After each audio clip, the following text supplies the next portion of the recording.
Welcome back. She lost her job, car, home, and her children. Drug addicted, living on the streets with her husband, the prospects appeared hopeless. But in this Positively San Diego story, social resources proving their worth. And I got the chance to meet this woman who found her own value and is now helping others to find theirs. I love serving the people that are just like me, that I once was. Crystal Hernandez has a story to tell. How did you end up on the streets? My addiction took me there. I was addicted off and on since I was 14 years old. Crystal says it started as nothing more than peer pressure among kids, but soon, barely a freshman in high school, no pressure was needed. She was addicted.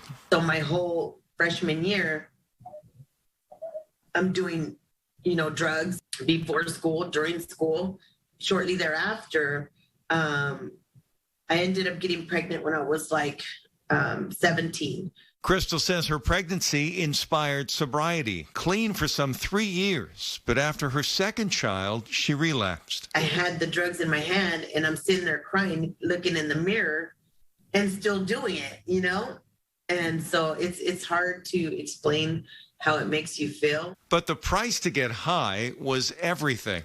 I was living out of my car with my kids and, couch surfing and staying with friends here and there and family that would allow us to stay. But when you're using drugs, nobody wants you to stay at their house.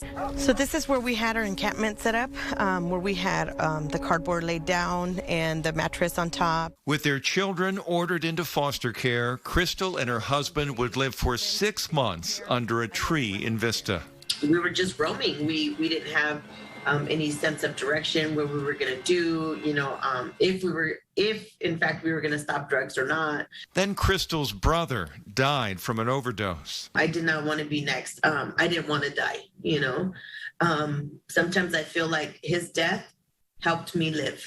Crystal and her husband applied to several social service agencies when a call came from the San Diego Rescue Mission. When they took you in, were you still having an addiction with methamphetamine? Yes, I had done drugs the night before I came in here. So my first day here was my first day clean. Yeah. Because they insisted that if you come here, you're not going to take drugs. Right. And Crystal says she and her husband stayed clean as the rescue mission provided a positive form of peer pressure, inspiring a better way to realize their worth. I said, you know what, I'm worth it. My kids deserve a better mom, and that was my focus, was to get better and do better. Fast forward 5 years, and Crystal and her family have long been whole and thriving, becoming home owners.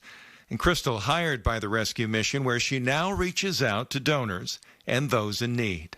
I just try to be really encouraging to them and let them know that there's a better life. I sense that in your life, there's a lot of laughter. Yeah, my mom says she can hear me from a mile away. It was really a pleasure to talk to her. She's come quite a long way. Now, Crystal's also attending college to become certified as a counselor and a mental health worker, while her husband graduated Cuyamaca College in June of last year and just took the state exam for safety professionals. Virginia. Wow, what a powerful story. Jim, thank you so much.